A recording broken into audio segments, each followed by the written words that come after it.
Good evening, everybody, and welcome to May 11th, 2021, Lower Makefield Township Park and Recreation Advisory Board meeting. Our first order of business is call to order. Present tonight is our members Rob Labar, Dennis Wysocki, Mike Lundy, our Township Liaison Supervisor James McCartney, and our Director of Park and Rec, Monica Tierney, and myself, Doug Krause. All right, and our next order of business is to approve the minutes from our April 13th, 2021 meeting. Does anybody have any amendments, changes, additions, comments on the meeting minutes from April? Yes, one amendment. I sent it to Monica earlier just to correct a piece of the minutes relative to a comment around Memorial Park update and some volleyball courts. Okay, Monica, you have that? I do. I do, and I sent it to Janelle. All right. We don't have any other changes. Does anybody want to make a motion to approve the minutes from April 13th, 2021? I'll make a motion to approve the minutes with the amendment as discussed. Second that. Second. All in favor, say aye. Aye. Aye. And just to let you know, Kim is on the line now, Doug. Yes. Kim Rock. Yep, I was going to welcome Kim to the Yeah. meeting. Hi, Kim. Hi, how are you? I'm doing good. All right. Next order of business is, and John, is Brendan in the waiting room? Yep, bringing him in now. All right, so Brendan's going to cover our Eagle Scout project. So, hi, Brendan. Welcome to the Park and Rec Advisory Board meeting. Hello. If you Hi, don't mind, Brendan. go ahead, Monica. You have, Do you have slides to share? Do you want to Yeah. share your screen? Yeah. Okay. Brendan, if you could just, before you get started with sharing, if you just want to introduce yourself, tell us your address, what troop you're part of, school, any other important and pertinent information you want to share with the group. Yeah, I'm Brendan Fail. I live on 1 Hartford Lane in Newtown, and I go to Council Rock North, and I'm from Troop 280 in Holland. Great, welcome, thank you. Mhm. And Monica, you should go ahead and, I think everybody's got the packet, but you can go ahead and share your screen, I guess, with your presentation. Okay. Can you hear me and can you see it? Yes, we can see the slides and we can hear you. Great. Okay. So a little bit of background. I wanted to do something specifically with the Garden of Reflection. And so I contacted Monica, and she said that there's nothing that really needs to be done there. So she gave me some ideas to do just in general at Memorial Park. And I've always had a love for firefighting.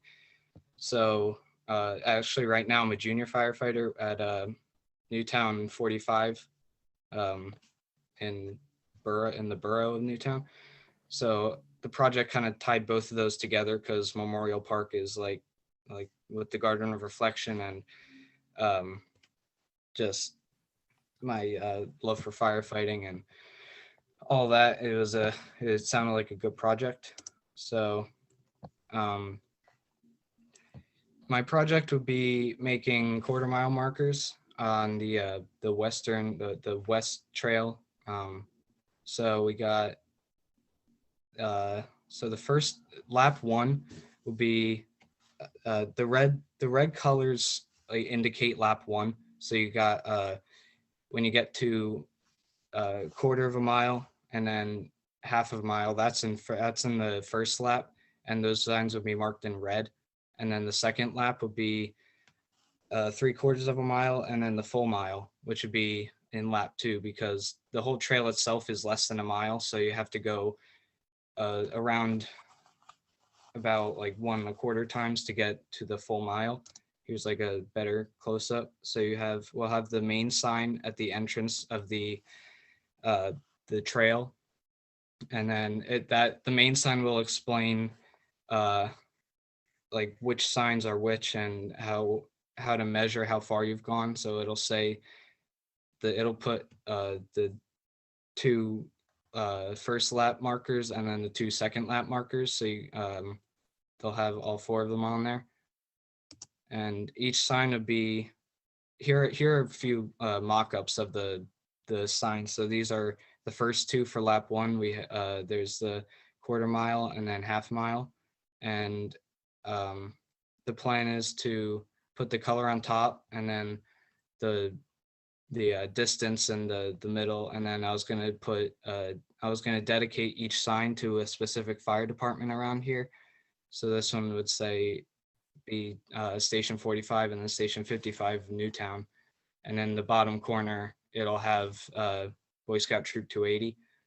And then the second lap would have 3/4 and 1 mile. And then the dedication and the blue color on top. And then, so that's pretty much the project itself. And then the cost for, and the materials for the entire thing. The whole cost will come out to be about $320. And it's really just, the plan is to put concrete in the ground and then put the posts of wood and then the sign on top, so it'll like face up a little bit so you can read it as you're walking or running. And then just some more information, the main date that I would like to do this is on July 17th, and it shouldn't take that long. On site would only be installation, and that should take at most like 3 hours maybe. And then the rain date would be the Saturday after that, which is July 24th. And the funds for all the materials would be supported by my friends and family. So we're gonna, and personal money. So we're gonna use that to buy all the materials.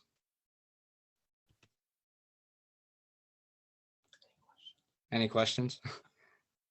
Oh, nice job, Brendan, and appreciate, where, just one quick question for you before I let the other members, where is your troop located? 280? Holland. Holland, okay, sorry, you did mention, okay. I'll open it up to members of the board if you have some questions for. Brendan, how tall are these signs going to be? How tall? What was it? About 2 feet high.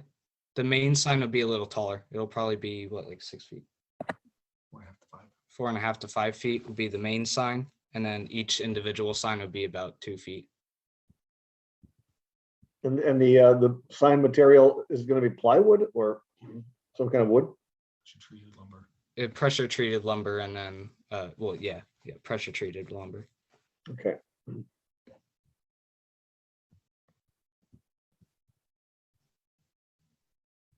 So the main sign that will have the map or the path of what that is that on the one slide you had there?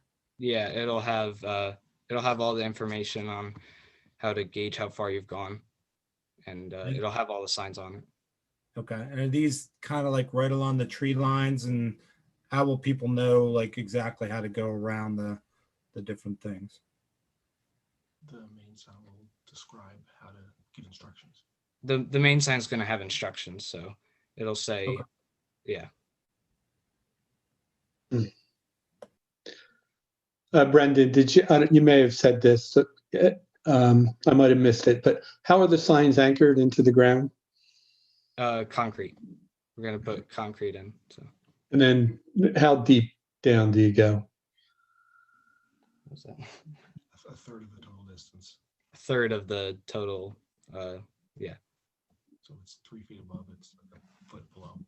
Be like a foot below the ground. For 3 feet. And Monica, correct me if I'm wrong, but Rob, I believe it's the walking path that's already in Memorial Park that goes through the Arboretum. So it's an existing, was it paved, Monica? Yeah, it's a paved path.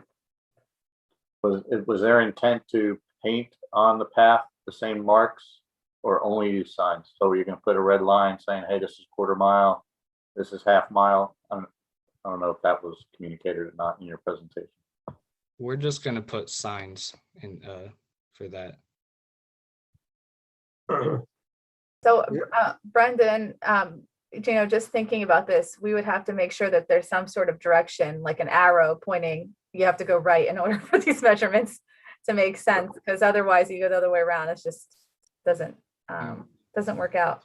Was there any consideration, Monica, about putting the markers as well on the path? I'm just throwing it out there. When Brendan and I discussed it, no, his intention was purely signs. I mean, if that's something that the board would like to see, that's a whole, different thing. And I don't think it'd be difficult to do. But that would be up to you.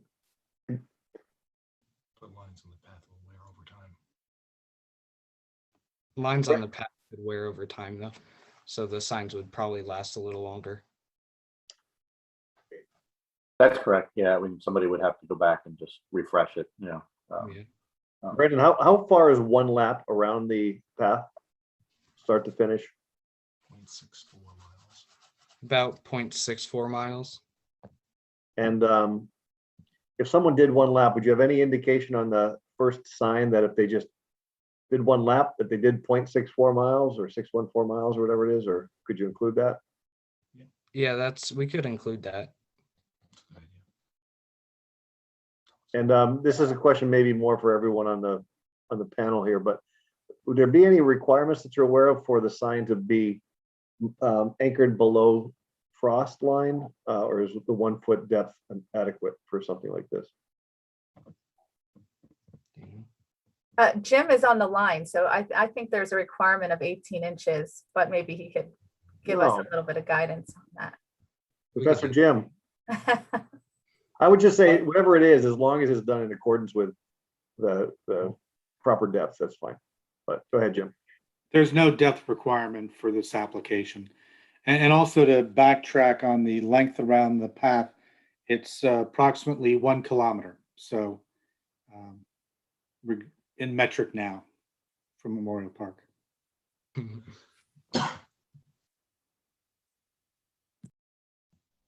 we all know that a mile is, or a kilometer is 6/10 of a mile. So that works out pretty close to what Brendan was saying. Mm-hmm. So if someone was running 5K, that would be with 5 times around, right? Is that the time? That'd be 3K. 3K? No, you're right, 5K. Sorry. 5 times.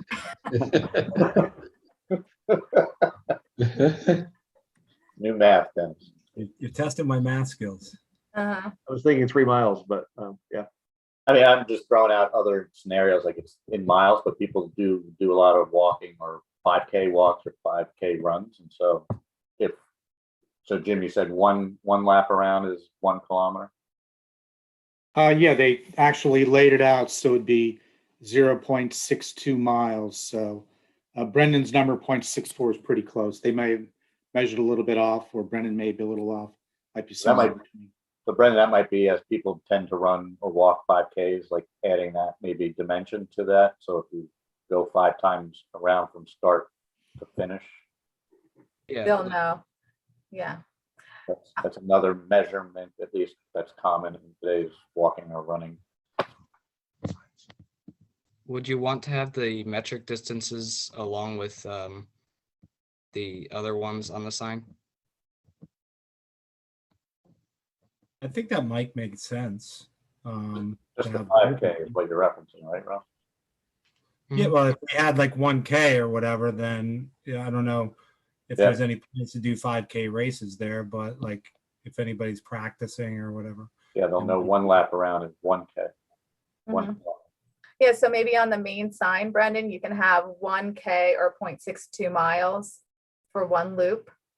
And then you can, each marker, you can do whatever the kilometer equivalent is to the mile marker around, if that makes sense. I hope it does. We could definitely do that. Yeah.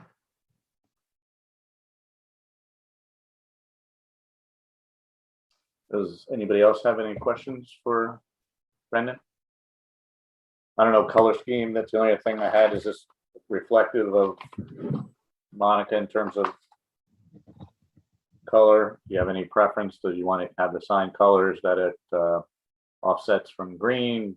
I mean, just from a township perspective, do you have any color requirements that you want Brendan We to do follow? have arboretum signs out there. I would just say we'd probably want to go with the same look and feel of the current arboretum signs that are out there. But other than that, I have no preference. Jim, is there any kind of regulation or concern there? That I'm aware of. Yeah, unless if you have some preference. If there were signs out there, just making sure that we stick within whatever the current guidelines are in terms of look and feel. So I don't know, Brendan, if you've seen those, or at least take a next time you're out there, take a look at the current signs that are in place. One more question, Brendan. The part that contains the information on the sign, is that actually etched into the wood, or is it on a piece of paper and laminated, or is it, what is the actual part of the sign that you read? What is it constructed of? Well, we're gonna etch it into the wood.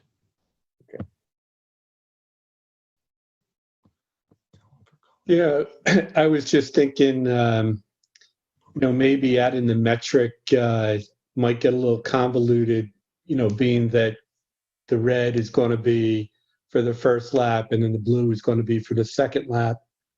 And I don't know how that, I mean, one lap around is a kilometer, 2 laps around is a kilometer. I don't know that you need to break out, the same distance as the mile. Maybe just leaving the mile distances by themselves makes it less confusing. Yeah, I agree with you, Mike. Only at the starting sign where you talk about the kilometer and mile, and then the intermediate markers are just the miles. Yeah. And then Brendan, I just want to, thank you for your volunteer work with the fire department. There's, nowadays there's not a lot of young people getting involved with that, and it's becoming a big problem. So, thank you that you are donating your time to, being a volunteer firefighter. Where is Station 80, by the way?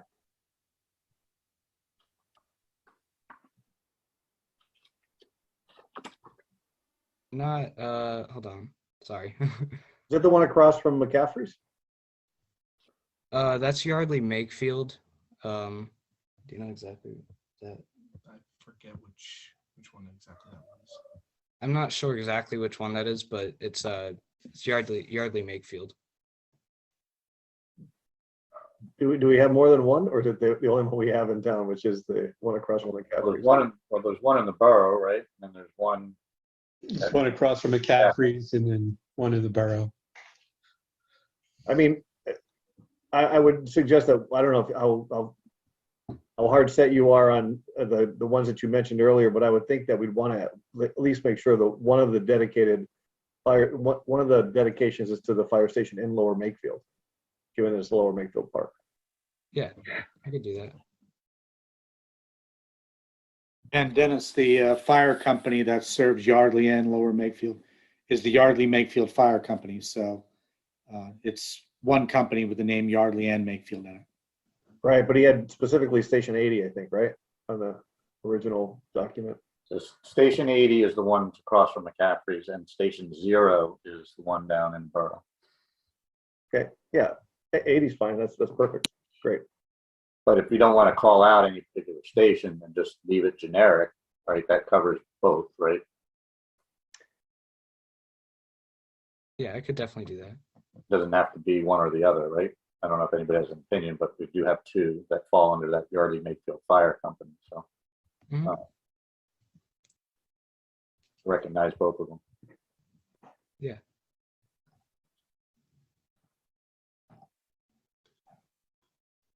All right. Does anybody else have any questions for Brendan?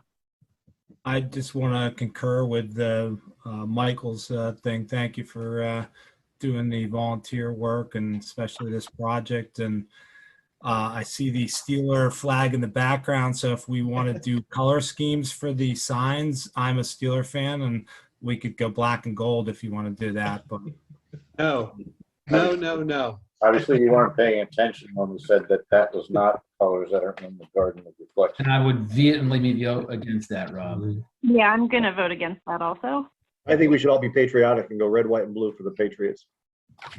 See what you did there, Rob? Now you're in the pickle. Now we're digressing. We're airing all the NFL laundry here. As long as it's not eagle green, we can go giant blue. We can go around the front. We're going to go All right, around. you broke up. You broke up there. Hold on. All right. So Monica, I guess we need to go ahead and make a vote. Yes. Right. So all in favor? Anybody want to make a motion to the board here on Brennan's Eagle project for the firefighter Memorial Park walking trail? I make a motion, we approve the project. A second. Second. All in favor, say aye. Raise your hand. Aye. Aye. Aye. All right. All passed. Brendan, nice job. Appreciate you coming in front of the board and presenting this opportunity. We look forward to getting out there, hopefully on our summer road tour, seeing this thing live and in person. And so just keep us posted, and again, work with Monica on any final details. She'll be your guide through the process. So good luck with your Eagle Scout project, and thank you. Thank you, Brendan. Thanks, Brendan. Thanks, Brian.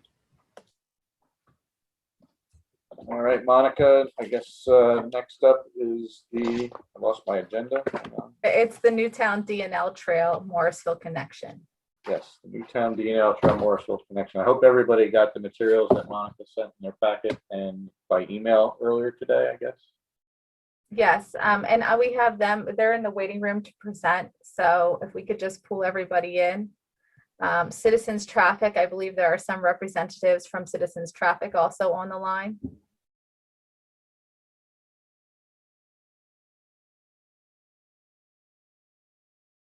Welcome, everybody.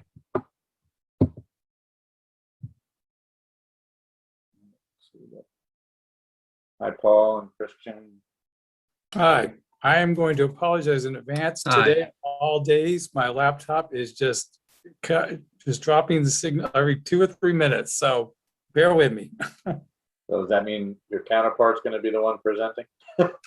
We could certainly tag team it, but yeah, I didn't know exactly what, if you wanted me to walk you through the proposed connection, what the purpose of the proposed connection is. I wasn't quite sure exactly, other than understanding what it's about, what the exact interest was. Yeah, I think if you give us a quick top line of the total project, right, and then then you can go into the specifics around the Morrisville connection piece that Okay.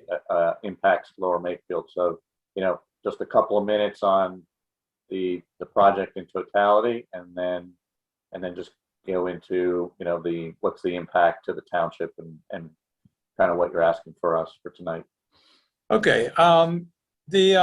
The project is part of the overall feasibility study that the county has been working on to connect Newtown to the D&L Trail.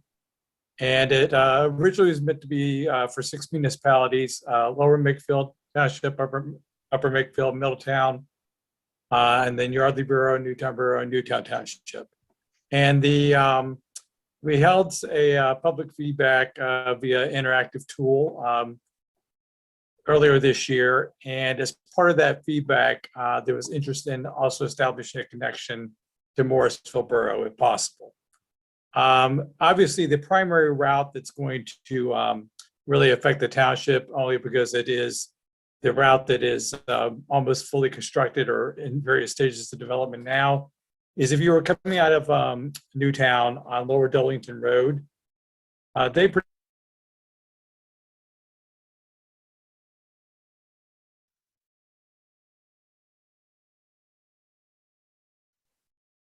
He was right. There he goes. Yes, he was. I get Christian. I guess you're up, then, right?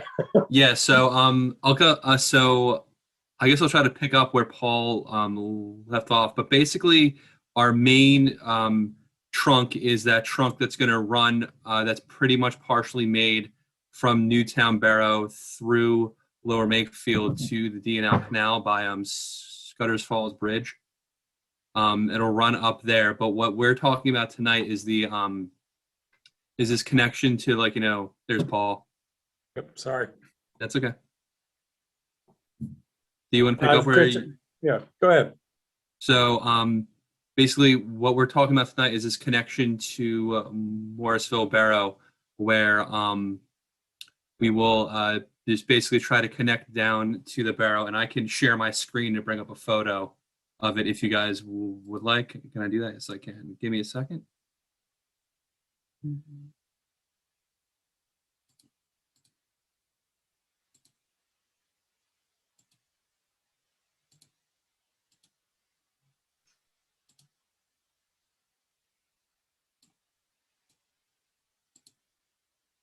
So while he's doing that, like I say, basically the trail will continue along Twining Road, the Lindenhurst Road, and then connect to the existing trail along Woodside Road. And then Jim has funding for working on the design engineering to complete the Woodside Road Trail all the way to the Yardley Park and Ride. And then from there, as part of the Yardley Park and Ride and Scudder Falls Bridge project, they will be establishing a new trail over the canal to connect to the D&L Trail and the Scudder Falls Bridge ramp. So with that, I'll let Christian take over again. So Paul, where are we? Are we talking? Yeah. So Do you want me this to- is, yeah. Okay. So the link that's in front of us, yeah. Yeah. Basically, and I know you guys have discussed this at one of your previous meetings. Another trail that the township currently has in development is the one along Oxford Valley Road that will extend from Edgewood Road down to Roloffs Road. So that is kind of where this trail to Morrisville would begin. And the reason we're bringing it to you is that the initial 5 segments, if you will, to the left, they go along Oxford Valley Road, along Roloffs Road, then Bluestone Drive, and then Stony Ford, excuse me, not Stony Hill. Stony Hill, sorry. I do a lot of trails planning for a lot of municipalities. So those 3 of those 4 segments are existing. The first segment is obviously in development. From there, the trail from Fraser Drive up to Big Oak Road, that is a new trail that we would propose developing. Again, we feel that it can probably be done within the right-of-way there. This is where the Rock Run Creek is. We would try to keep it close to the road because we know as you get back into the woods there, it's a very wet area. And then from there, once you got to Big Oak Road, there is an existing trail that pretty much runs along the south side of Big Oak Road to connect to the middle school properties. This is Freeman's Farm Way. And really our question, well, and then from there, we would propose replacing the existing sidewalk running along the front of the school property to Makefield Road. Basically at the Zitgo there would have to be pavement markings, but that would be a trail as well. So basically the first 7 segments here would be off-road trail. So it's not there's nothing new, most of it's developed. I understand from speaking with Jim and Monica that the middle school potentially is going to be coming in for improvements at some time, at which point that upgrade from a sidewalk to a trail could be incorporated as part of the development process. The reason we were bringing the rest of the trail to you to connect to Morrisville is from this point on, it really becomes an on-road bicycle facility. So it's not really going to provide a continuous way for pedestrians, walkers, moms with strollers to be able to get to Morrisville. Again, they will be using the Woodside Road Trail because that is going to be completely off-road, completely ADA accessible. So this route is more to provide another route for bicyclists who might be coming. Obviously they've passed Woodside Road, and then we're actually going to have another connection into Yardley Borough. They've got a connection to the DNL trail at Pennsylvania Avenue and College Avenue. So this would really be more intended for bicyclists coming, from Morrisville, and or if they're, coming from northern destinations, to make the connection to this to your existing township trails. And the different symbols, and the reason I sent you the information earlier is that the first portion that runs in front of the Catholic Church there on Big Oak Road, there is an opportunity to probably establish bicycle lanes there.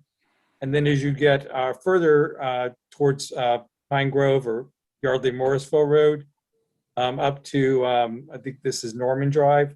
Again, you can have bike lanes there. So those are dedicated lanes for the bicyclist. They're, out of the flow of traffic. But then this is basically Sandy Run and Norman Drive. Between those two segments, it would be what are called the bicycle sharrows. And I don't know if you had an opportunity to look at the materials I sent you, or if you're familiar with what the bicycle sharrows are. But they're basically just, online pavement markings that alert motorists to the presence of, bicycles in the road with them.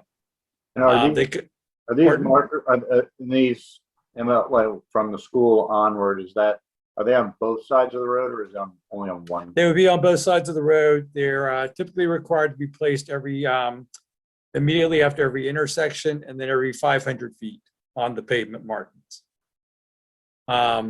So that's, like I say, that's what the sharrows are. The bicycle lanes, like I say, are actually, 5 foot wide, separate, travel lanes strictly for bicyclists.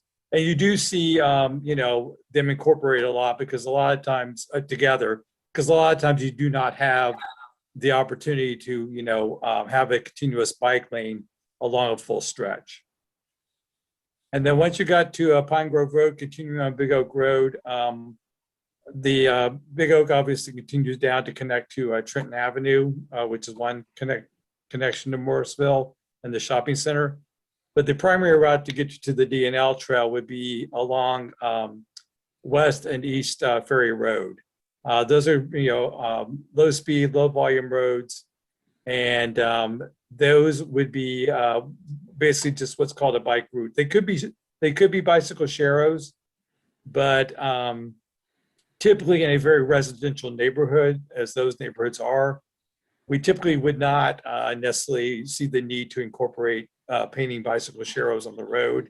Instead, those types of bicycle routes are usually designated by signage. Just again, saying, bicycles may use full lane, or, share the road. You've seen those signs as well.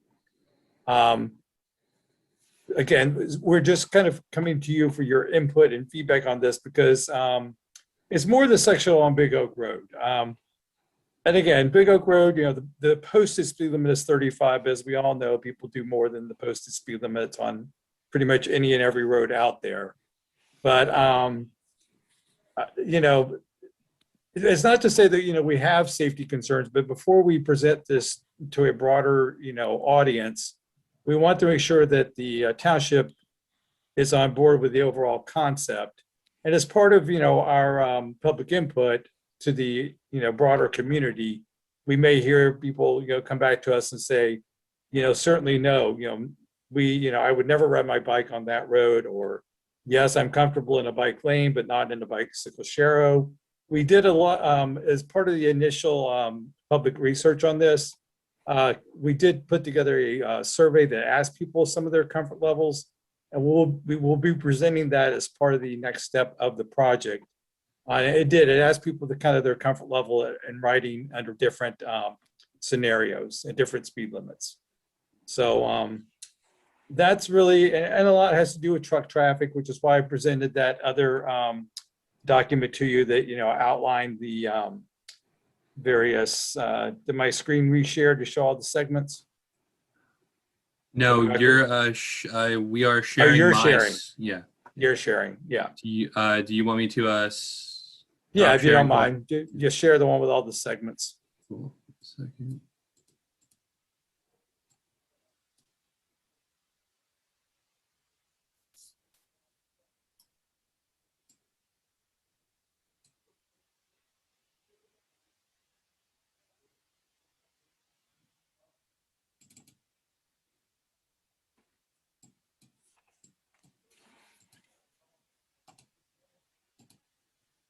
All right, can we all see this?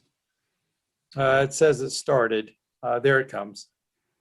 Can you make it collapse your side pane window there?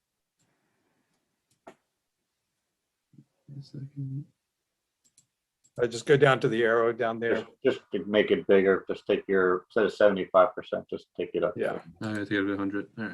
At least. And that side panel is the arrow and the space bar right in the middle. Oh, okay, got it. Yeah. Yep. I thought you were talking about the zoom one. Yeah. Great. My bad. Yeah, and you can make it a little bit larger too. I don't need to see at the same time, but just to give you ideas, focusing down on a Big Oak Road. Basically, that's sections starting with section 9 through 13.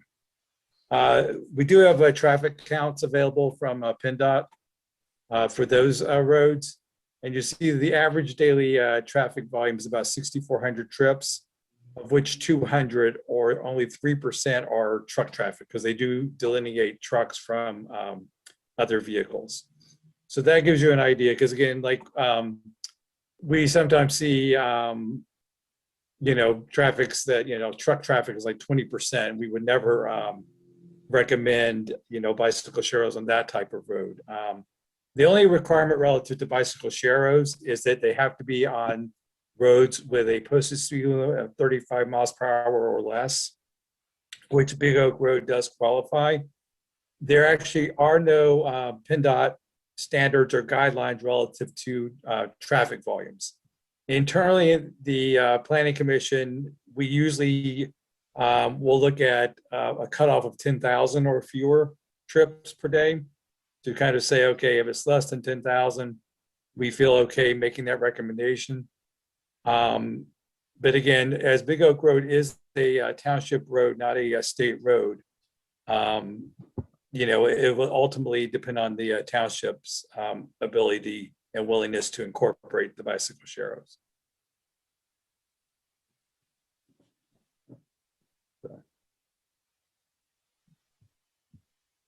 And then we do not have bicycle counts for the East and West Ferry Road. That's why you do not see that information included there.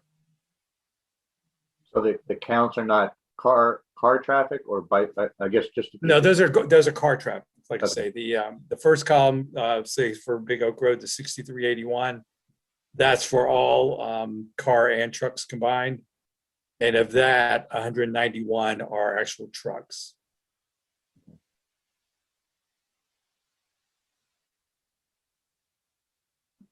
I'm going to open it up to any members of the board with any specific questions for you regarding the project and or specific to the ask for, primarily Big Oak Road, right? Yes, and again, this does not commit, the township to do anything. This is just more before we go back to the public for, because really our next step is we're going to be going back to the public with to reveal kind of all the different connections to both the DNL trail, and then there are other regional trails that the county is working on, such as the Newtown Rail Trail, the Neshaminy Greenway Trail, that would be part of this project. We've also been working with Jim and Monica on, other connections to other areas. We're looking at a connection up Dolington Road to connect some of the farm field neighborhoods down to the Woodside Road Trail. Again, these are all tentative trails, and that's really our next step for the project, is to kind of go back to the public and say, okay, what are your thoughts on these? Did we miss, segments? Are there additional segments you would like for us to incorporate? Are there things that, you just do not want in your neighborhood? And, again, none of this is, set in stone. Again, this is just kind of before we go back to the public for their input on the total project. We want to make sure that whatever we're presenting, each municipality is comfortable with being recommended for their municipality. No, I appreciate that. Again, we're an advisory board, so for Park and Recreation, we're just, love for any of the board members to provide any additional input, ask any additional questions. as it relates to the project. And Jim, just chime in if there's anything else that the board members need to know about the project in terms of time or, impact to the to the township. Obviously, this is all just in the preliminary phases. Just so for my understanding, this D&L trail, is this one and the same as like the bike paths we talk about all the time in the township? That's the Canal Towpath Trail, the D&L Trail, Delaware and Lehigh Towpath Canal Trail. Okay. That was the intent, was to get, because that trail. You're up, Christian. Yes. So the so the intent of this overall study was to link, or is to find a way to link Newtown to the D&L Trail, and then that'll subsequently have a link to the Newtown Rail Trail. Hopefully that's seen to completion. So the overall goal of this was to find links to the D&L Trail. So when we went out in the field and we first put out the fact that we were doing this project, we were approached and someone suggested, could you do a connection to Morrisville, or a connection to the D&L Trail that is close to Morrisville? So that wasn't in the original scope of this project, but considering it doesn't make sense, we did want to run it by, or it makes sense to a certain degree. We wanted to run it by you guys to see if you had questions on it, thoughts on it, things like that. But the overall scope of this project is to find connections from Newtown to that trail, and then as we did it, we found other connections as well. Sorry about that. That's okay. So, yeah, and the reason the Newtown area is kind of the kind of starting point is, as I mentioned earlier, the county is committed to developing the Newtown Rail Trail all the way into Newtown Borough. And then similarly with the Neshaminy Greenway Trail going through Tyler State Park and very near Newtown, the more you can connect these trails, it really does provide great recreational opportunities, as well as opportunities for people to use it as an alternative form of transportation. So when you bounce between the pathway, shared use trail, bike, sharrows, is that because there's not enough room in the right of way, or how does that play out with the whole plan structure? Yes, that's exactly it.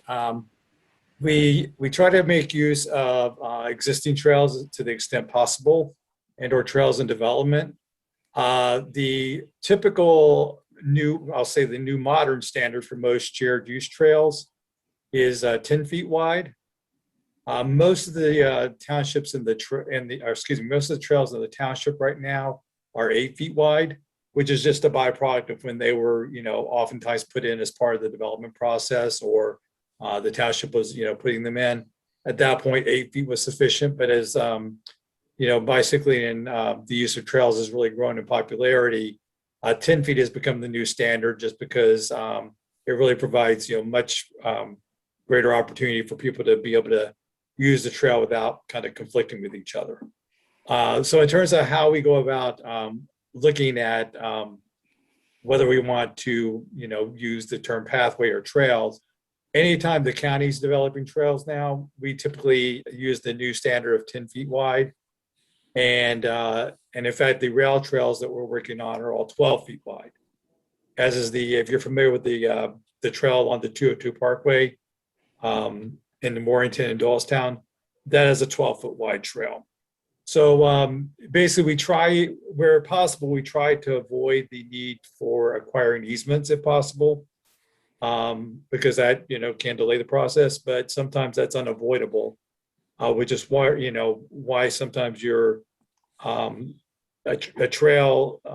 Well, sometimes we would, if it were possible to develop a trail everywhere as an off-road alternative to having anyone on a bicycle in the road, we would always do that. But obviously, between having to acquire multiple number of easements, between slopes along roads, between other environmental conditions, sometimes you just cannot establish a trail or a pathway, and you have to look at making use of on-road bicycle facilities. Does that answer your question? I believe so. And I know that we, according to this diagram, we're going, I guess it would be west on Big Oak Road, and then we're turning on to Stony Hill. Yes, if you were coming from the DNL trail, correct. Is there plans or is there a reason why we're not continuing on Big Oak towards like the Kohl's Shopping Center? That's actually one of the things we looked at. We did look at that, and if you were headed on Big Oak Road, just past Stony Hill Road, where they're building those two new houses on the left. Just past that, there is a property that it's opposite some woods that the township owns on the north side.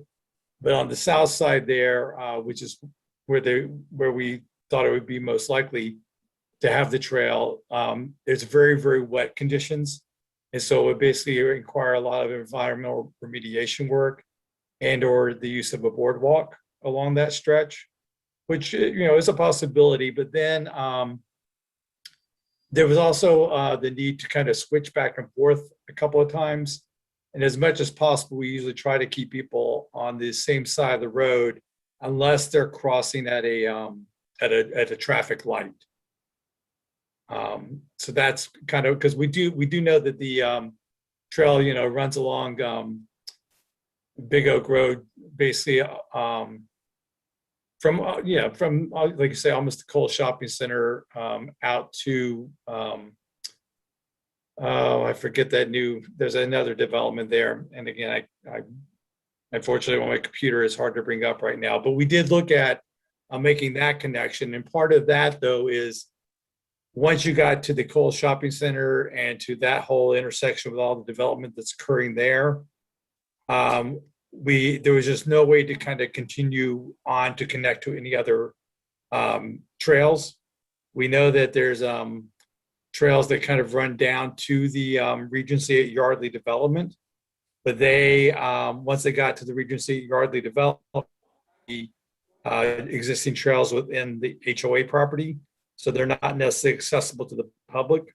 So what we had actually looked at in that area was there's an existing trail along that section of Oxford Valley Road, but then it would have required us to kind of go through neighborhoods with bike facilities. And again, that's always an option, but sometimes it's just better if we can have them on a trail. So, but yeah, we did look at continuing west on Big Oak Road. But one of our parks, 5 Mile Woods, is right along there. So there's no connectivity right now. So was that thought out in the process, or it was decided that wasn't viable? No, like I say, it was that particular area is viable. It's just how do you get there with a connected trail? Could the township establish, a trail to 5 Mile Woods? Yes, but it would not really, other than the existing Big Oak Road trail, we did not see the opportunity to connect it to anything else. And that was really the primary focus of our study, was establishing connections to the greater trail network. Paul, are all these extensions that you're talking about county funded? Well, a lot of them are typically what we've been doing with municipalities where we're cooperatively on projects is we will oftentimes fund the construction, but then we will ask the municipalities to take over the maintenance up to a certain amount each year. Now, that being said,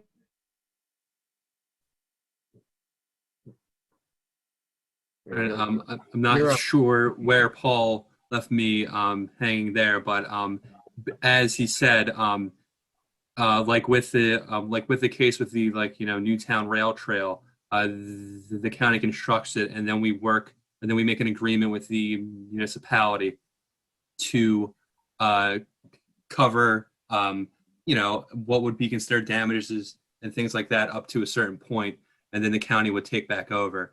Now, there's certain lower, I would assume there's kind of lower income bike facilities, or not lower income, I would say lower cost facilities that, may be able to be covered by the township, depending on who owns that road. If it's a township road, the township would have to install the bike sharrows, things like that. But those tend to be lower cost and don't cost as much as a full-fledged shared use trail. The ones that are a shared use trail, those tend to be the ones that cost a lot of money up front, and then do have the higher maintenance fees, as opposed to sharrows and larger sidewalks, which is proposed along the Marsville Barrow Link. Christian or Monica, in our packet, we had this thing called, what's map 8 walkway system. It's the township, Lower Makefield Township master plan update of 2019. And it's got, I don't know if everyone has that same map. Monica, is that just our map, or is there some of this county proposed trails? That's our plan. That's our map from 2018. When is it? What's the year? I'm sorry. 2019. Thank you. That's our map. All right. I have a question for you after. We can save it for after the this presentation from Paul and Christian. We'll have Jim stay on the line then. Okay.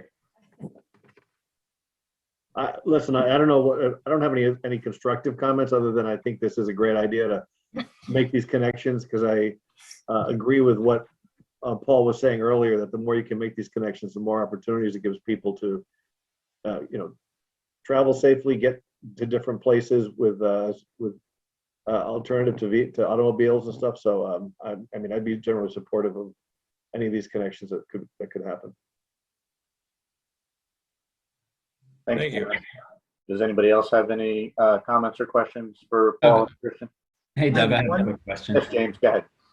Christian, can you bring up that map again where you're showing where the connectivity is going to be? Sure thing. Give me 1 second. Thanks.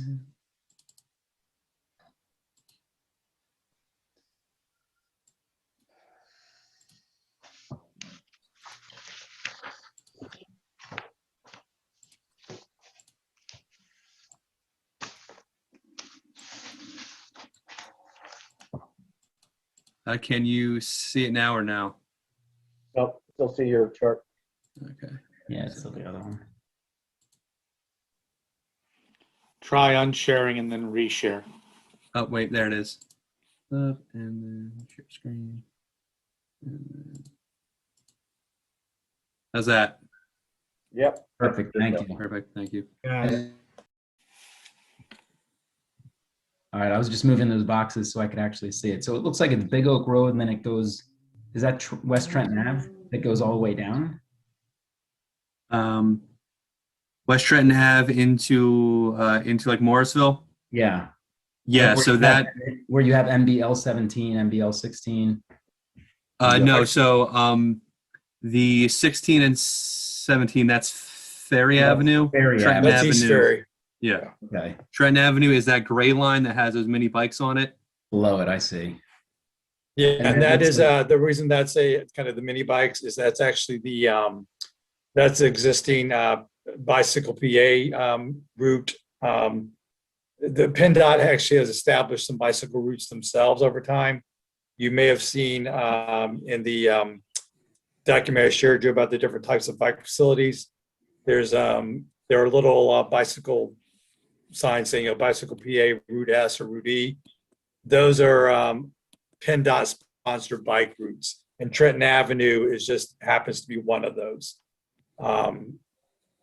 So again, if you look at the potential of riding on Trenton Avenue versus Ferry Road, I'm going to pick Ferry Road, versus Trenton Avenue. So that's kind of that's what we're always trying to do is look at how PennDOT came up with some of their routings, because I know Lower State Road's another route that they have that again, most people are not going to be riding on Lower State Road. They're just not comfortable. So and as part of this, just to give you guys some ideas, we also looked at if you were to drop down from, I think it's Norman Drive and Noreen Drive, we looked at, trying to kind of get people off. Yeah, that's right there at MBL 11, Christian. Right there. Yeah, that's Noreen, I think, that drops down there, and then Norman is further out, and then Marlboro is closer to Pine Grove. Again, we looked at dropping people, down into those neighborhoods as a way to get them off of Big Oak Road. But then it's kind of like, as most people are going to be prone to do, they're still going to take the path of least resistance.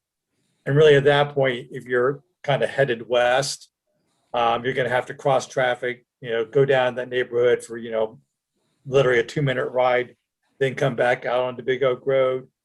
Same thing if you look at MBL 10 there. There is actually an existing just past Sandy Drive between Sandy and I'm not sure the name of that road opposite of Oakdale, but there is actually a trail along that section there, which again, if you're headed, riding east, you could easily pop onto that. But again, if you're putting bicycle sharers, you're putting it on both sides of the road. So again, that's kind of where we looked at, could you do that? So, and again, that's why we came up with the idea of, the dedicated bike lanes on sections 9 and 12, because again, at that point, you're not really switching, sides of the road. You're just kind of switching from a bicycle share to a dedicated bike lane. And again, that does happen quite frequently. So. And then on the other side of it, where you have MBL1 in the upper left-hand corner there, I think that's the top end of Oxford Valley Road, I believe. Yes. Going down into Edgewood. Did you look at any stretch of Oxford Valley Road running alongside of Edgewood Elementary School, down through underneath the train bridge, and then through Yardley Borough as an access point to the canal? We actually did. That was initially our connection into Yardley Borough, was to go up past the elementary school, then in front of the church, and then to cut through the neighborhoods back there versus going under the train trellis, because that's kind of an iffy intersection. Yeah. So we were actually going to continue on. At that point, I guess it's Oxford Valley Road that neighborhood kind of dead ends into the Wells Fargo Bank back there that comes out onto Main Street in Yardley. When we spoke to our municipal representatives from Yardley Borough, they did not like the idea of bicycle sharrows on Main Street, because they said, again, even though the speed limit is posted at 35, people zoom into town doing 45. So we've come up with an alternative route to get you into Yardley Borough based upon that. So that's that would be using the East Ferry Road down to the canal and then all the way up in the Yardley Borough. Well, that's one option. That's the nice thing with any of these is if you get to the canal, preferably most people are going to use Woodside Road. Once you're at the canal, you can use the D&L Canal Trail to get anywhere. But actually, the connection to Yardley is going to make use of the existing trail along Langhorne Yardley Road up to Schuler Drive, where the tennis courts are. Yeah. Then there's a neighborhood there that's Temple Drive and Lehigh Drive, if I'm not mistaken, that join up to Sandy Run Road. Because we had looked at continuing along, going up Sandy Run Road that's currently closed all the way to College Avenue. But again, we felt like Sandy Run Road was not exactly, it's not a super high volume road, but we felt that by making use of the Langhorne Yardley Road Trail to Schuler Drive, then having them on road in that neighborhood for literally less than half a mile. Then if they get to Sandy Run Road that connects to College up there, then they'll go on College Avenue into the borough. Even though we recognize that there's the hill as you get to College Avenue and Main Street, the borough preferred that routing versus being on South Main Street.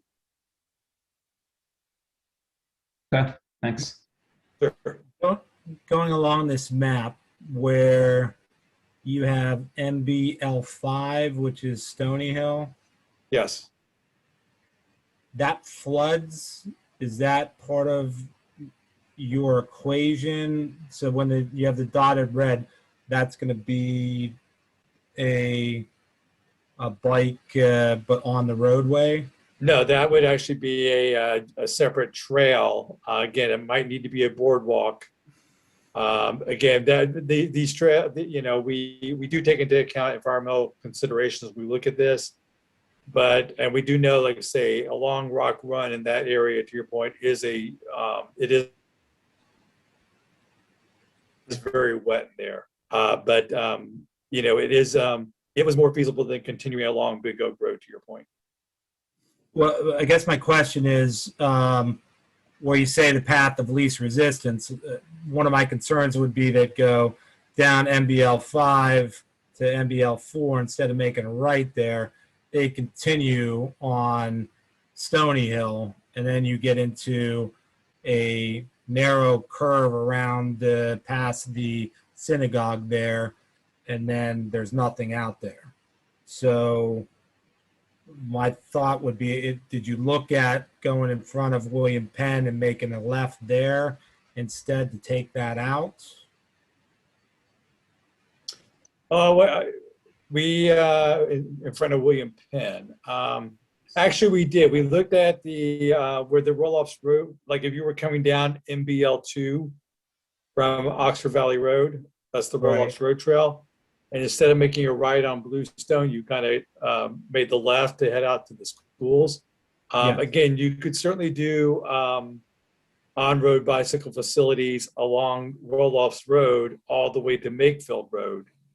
But then our issue is once you got to Makefield Road, you were still going to be, at that point, headed up or down Makefield Road to connect either to Big Oak Road or up to Sutphin Road. We did look at Sutphin Road. Well, instead of going all the way out to Makefield, if you made a right on Derbyshire. Yeah. In front of the middle school there. Yeah, and that is another option that it was considered. And again, we could certainly incorporate that as the primary route or the alternative route. The reason we did not select that was, again, I guess it's, really either way, it's going to be a mixture of on-road and or trails. So is that a road width issue, Paul?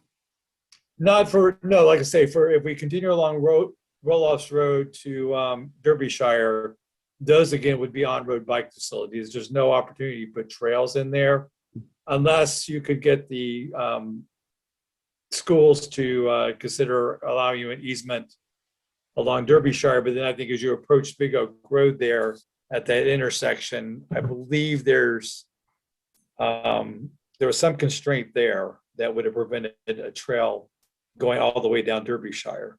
But again, that is something we did look at. Yeah, there's homes on Derbyshire. Once you pass the school, there's homes on either side. So yeah, that's what I thought. So again, it would be on-road facilities, but again, it is something that could be. And we actually did look coming down, going all the way out roll-offs to Makefield, because at the corner of roll-offs and Makefield, you have the middle school, and then you have a property associated with the Catholic Church. But then I believe there was another house there that before you got to the Zitco. But again, that could be another alternative that, could be looked at. Ultimately, our biggest concern is that regardless of how you get to the intersection of Makefield and Big Oak Road, once you get to the intersection and you're headed out towards Ferry Road and the DNL Trail, it's all on road. So there are different ways of getting to that intersection. Some of which, could be more on road or off road than others. But our concern is really the on road portion on Big Oak Road. Well, did you guys look at Edgewood Road to Black Rock Road and then accessing the DNL Trail? We did, because I know as part of looking at that, I know that along Edgewood, I believe up until you get to that, is that Woodland Drive? I think we had enough right of way to get a trail actually in there, or a minimum of bike lanes. But then I would have to recall my field notes as to why we did not go. I know I believe it was after Woodland Road, there was, like I say, an issue with, and again, I wish my computer were not acting up because I could bring up Google Maps and we could talk more intelligently about this. But that was a route that was also evaluated. But at that point, I think specific to this route, we were trying to get down to Morrisville. And that's really how we ended up along Ferry Road, because that was the closest route to Morrisville. To your point, is this route even needed? Because if they can get to the D&L Canal Trail from the Woodside Road and or the Yardley Borough Trail, trails into the Yardley Borough, they can still get to Morrisville. This was just a, another connection into Morrisville. But, but to your point, Edgewood Road to, Black Rock Road, I would need to pull up my notes as to why we did not recommend that versus the Big Oak Road alignment. So that's a much shorter distance than going this way. You're saying that you wanted to go this way because your people have access from these neighborhoods close to this trail? That's part of it too. Is it does give these neighborhoods between Edgewood and Big Oak Road connectivity. But to your point, as we're looking at the map, and by the way, the gray lines on these maps represent sidewalks. That is something we will take another look at that before we commit to presenting this alignment for Morrisville, because I'm sensing there's at least interest, not necessarily concerns with Big Oak Road, but I'm sensing there's interest in understanding why some of these other segments were not identified as the primary Morrisville route. Is that a fair assumption? Yes. Yeah, I think what people are providing is some alternatives. And again, I know that you're trying to get to the borough, not necessarily to the canal, because yes, you can get to the canal in a much shorter distance. So again, this was the intent, was to connect the borough. Okay. But I think all good inputs from everybody on the board. I mean, we can. No, we appreciate that. We could spend a lot of time trying to find the most efficient or route, and I'm sure you've looked at many, but I don't want to belabor like every nuance of which route you took and didn't take for purposes of time tonight. But I think again, I think most of the board members, at least from speaking for myself, are much appreciated about getting this greenway and trails up and running and getting the opportunity for more people on bikes and hiking and walking throughout the communities and connecting Bucks County together. And again, if anybody on the board has any additional comments, can I just chime in real quick? Yeah, sure, Monica. Thanks. The real intent is, and it seems like this is in fact the case, that the board is interested in pursuing this project and possibly recommending to the board that we pursue a connection, whether it's this connection or not. I think Paul needs to know, is there interest from the township to pursue this connection? Am I right, Paul and Christian, in that assessment?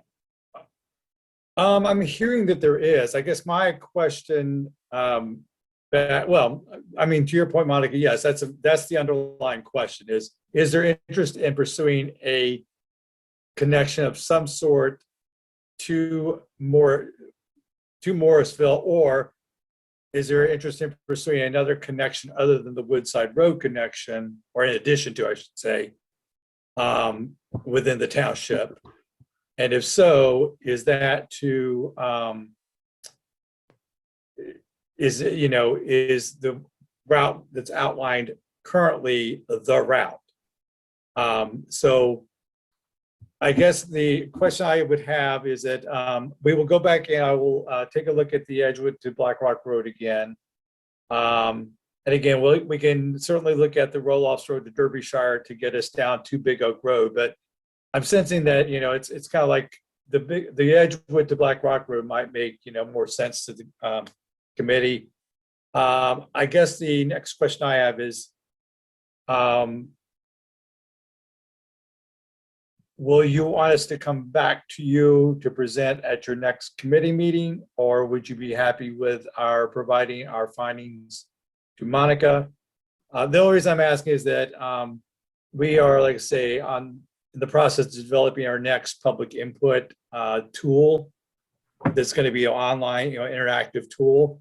And we don't want to release that until we have everyone's buy-in. And if I need to wait till the next committee meeting, we certainly can. But if you're comfortable with us presenting our results to Monica and Jim in advance of our releasing that tool, we can certainly do that. Yeah, I think I would like to see at least the alternatives. I don't know if we have to have you come back next meeting, but if they get to Monica and Jim and she can share us those findings, whether it be Edgewood Road to Black Rock, Derbyshire, even through roll-offs back out to Makefield. I know there were some reasons, but just understanding like what other alternatives other than just Big Oak, right? So I think understanding what those were. And then Monica, I don't know, after that, do we just need to provide a recommendation to the Board of Supervisors and they'll take it from there, right? Yes, and it might be a good idea at that point to really key in citizens traffic too, because I know the board would want to hear from both. If citizens traffic has any concerns, I don't think anybody from citizens traffic is on tonight. We did ask them to come, but I'm not sure if they were able to attend or not. It was a little bit last minute. So I think that the Board of Supervisor would want a recommendation for both groups. So yeah, so we'll just go from there. Okay, so procedurally, I'm hearing that you guys want, before we release the public input tool, to have the buy-in of your Board of Supervisors. Is that correct? Yeah, I think they would have to make the decision whether this is even worth pursuing. Okay. Yeah, Because ultimately, Paul, they own, as you said in the upfront kind of piece, that the cost might be, you might borne the cost to install and whatnot, but ultimately the township will bear the cost of ongoing maintenance and that would be a decision that they would have to make. Yeah, and I'm only asking because typically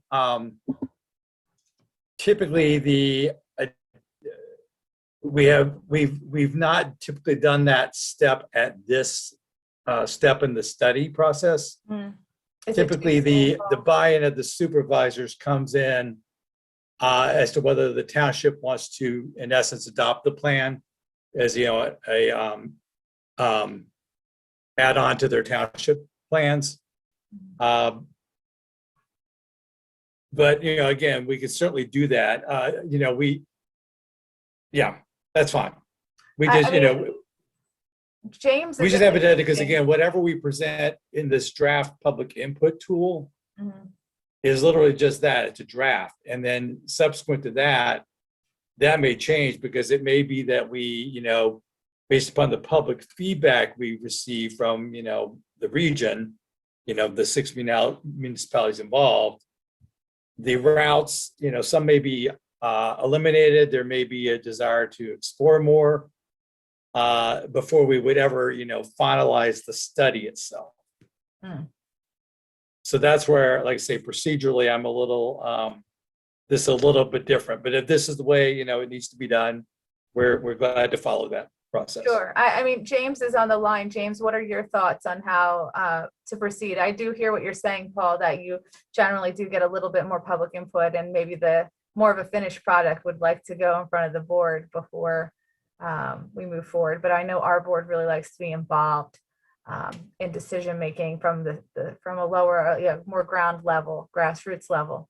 Yeah, I think the biggest question I would have would be what is the importance of the connectivity to Marsville?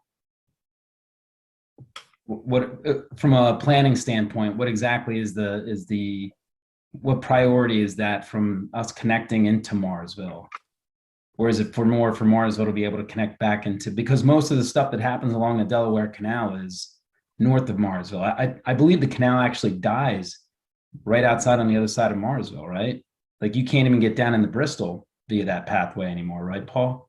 No, you actually, the one remaining impediment to the complete DNL trail is currently being worked on at, it's called the Bridge Street obstruction. Yeah.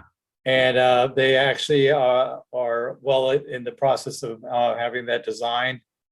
For years, it was like say a major obstacle, but now that they've got the Tullytown Road, underpass, they figured out how to get under Route 13 down there as you got closer to Levitt down. They've slowly ticked off all the remaining obstacles. So really the Bridge Street one is the only one that would prevent you from getting all the way to Bristol Borough. So do they have kind of a time frame around that? Because I think it would make sense if you had connectivity into Marsville to then go south into Bristol Borough. But I think to have connectivity into Marsville Borough to then just turn around and go north towards Yardley Borough, Washington's Crossing, and New Hope, I think you can, you might be able to move that line further north, either through Yardley Borough, the way that we talked about, or through Woodside, right? Yeah. It's just what's the reason? What's the purpose of getting us into Marsville Borough is I guess what I would probably want to know. And I know well, like I say, and in all honesty, like I say, they were not part of the original study area. And it was only because of the initial public feedback when when we asked people, where else would you potentially like to see this trail go, or what connections would you like to see made? We had a couple of people respond that Morrisville would be another destination that they would like to see explored. But to your point, is a connection through Lower Makefield Township to get to Morrisville Borough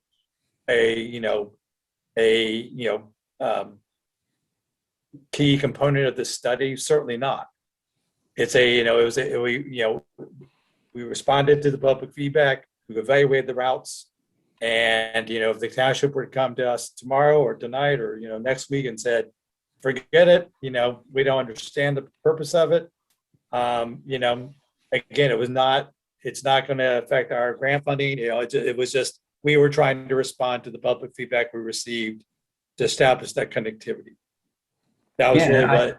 Yeah, I love the concept of it. I absolutely love. And the only reason I know that trail dies there is because I've taken it with the thought that, hey, I'd be able to go down to Bristol Borough through this trail. But it was just right once you got past that area that you were speaking of, it was just kind of a dead end. You had to turn around.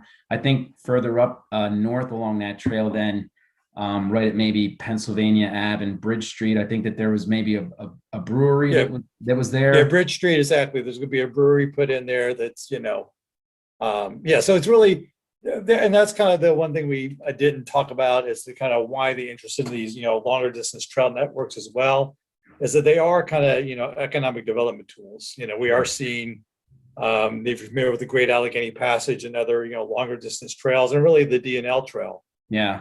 They've got a whole, the whole DNL Heritage Corridor group. They're focused on economic development along the DNL trail. So that's kind of part of why these longer distance trails are so key. So, okay, well, we will come back and we will provide Jim and Monica with, some of the input on these other Morrisville routes. And then we will wait to go with the public feedback tool until we've had an opportunity to get their go ahead to then present it to the supervisors with the understanding that that's a step before we can release the public input tool.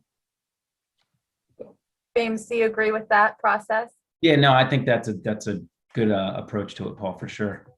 Okay.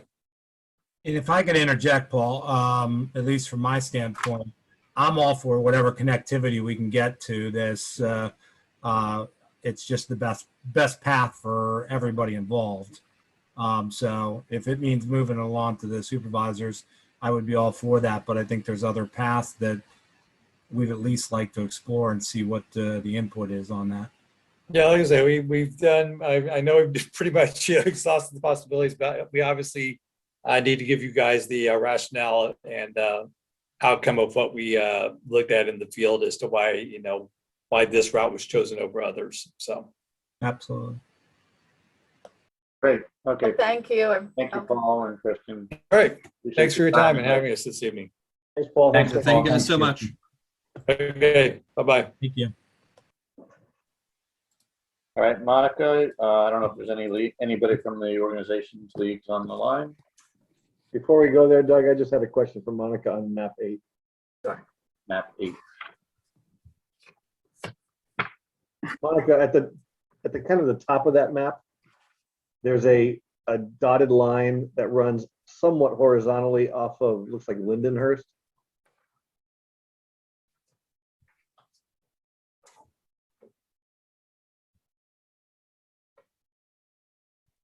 So if I'm looking at it the way it was in the packet, map 8 walkway system, Mhm. it's basically the township. Towards the top of that map, there's a dotted line that's a little lower than parallel, or horizontal. You see that? Yeah, it kind of goes off track there. Yeah, where is that? Does that go through Snipes and through the park, through Memorial Park? Yes, they actually, at one time, and it's never been taken off of the master plan. I believe that's the bike path that goes along the transcontinental pipeline easement. So it's basically going That would make sense. through that open corridor, but it's Okay. really not a feasible path because of wetlands and all Okay. sorts of. Yeah.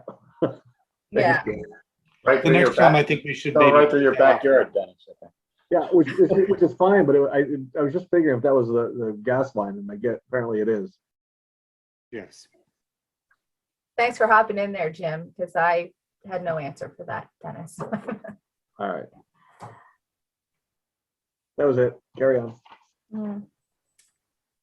John, is there anybody from the leagues online?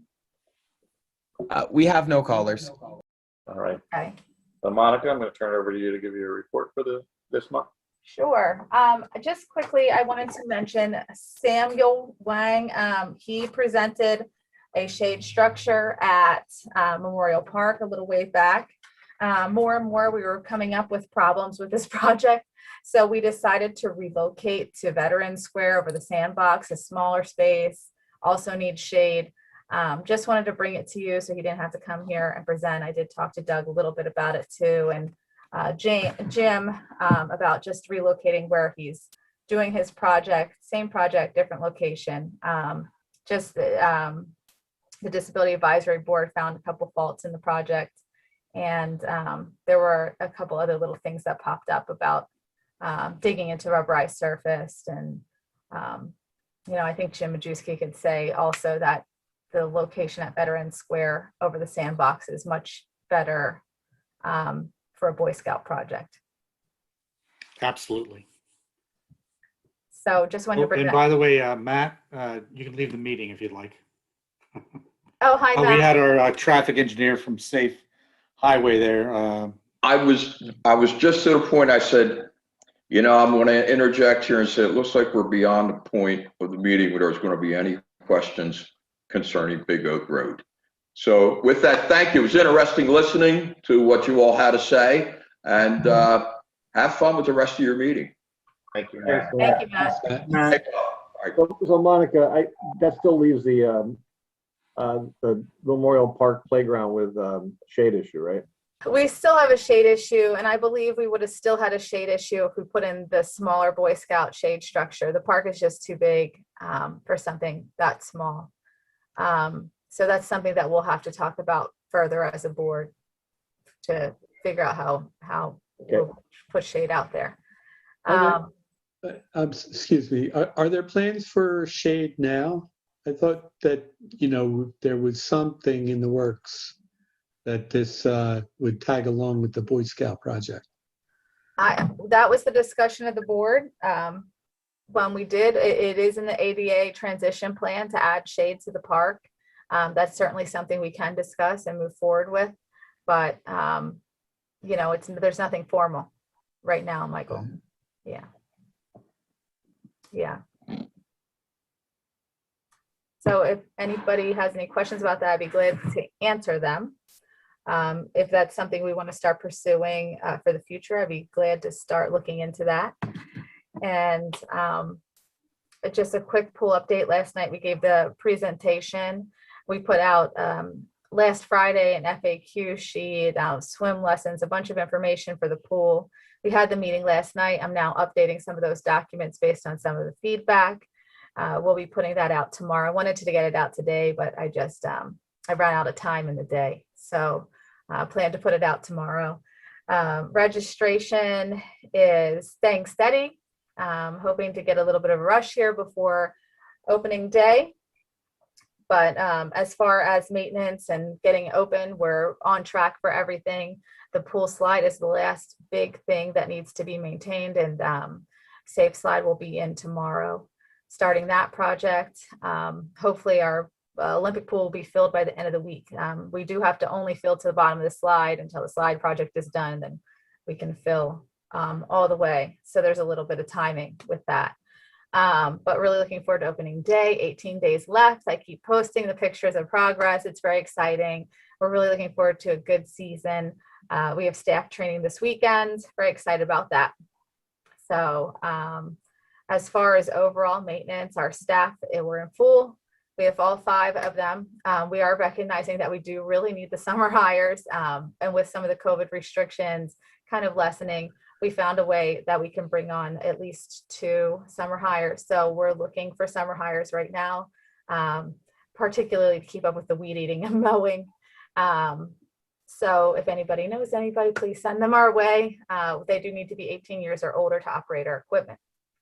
So we're on track with that. The other day I asked Mike Atera from the golf course if he knew anybody who might be able to help us with some of our drainage issues that we had at the field. We keep adding clay, and there's some drainage problems that we're having at the fields continuously. And I just feel adding clay is not helping. So we did bring someone in to take a look at them. They're going to give us a proposal rather than us keep buying dirt for some small modifications that we might be able to make at Fred Allen in particular right off the bat. Regarding drainage. So we'll see what he comes back with, and I'll let the board know about that in the future. I'll keep you all up to date, but hopefully we can do something more soon rather than later.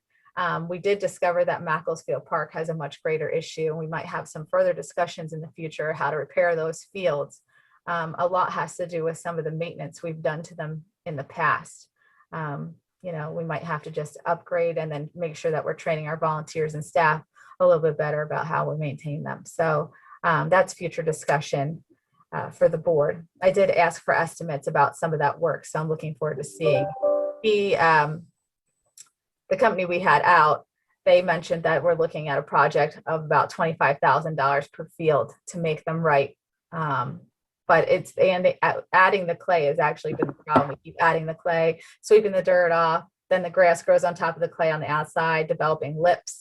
I think that's the easiest way I can explain that. But because of that, we have a whole bunch of issues out there. So I'm hoping once we kind of rehab things, that we can continuous plan this into our maintenance so that we don't have long-term, we have big problems in the future. We can continue to just invest over time and have less big expense items down the line. So does anybody have any questions about that? $25,000 a field to fix it sounds like a bargain. Yeah, I mean, it does, but we just don't have $25,000 a field to right now to spend on it. So that's something that we'd have to plan out. So with that being said, that's all I have for my updates, unless if anybody has any questions. Thank you, Monica. Anything for Monica? Mike, Kim, Rob? Nope. James? No. I am good. All right. I think that covers tonight's meeting. Does anybody want to make a motion to adjourn? I'll motion that. Second. All right. With that, we will close out the May meeting of the Park and Rec Advisory Board. for Lower Makefield Township. Thank you, everybody. Thanks, Thank you, everybody. Thank you, everybody. Thanks. Take care.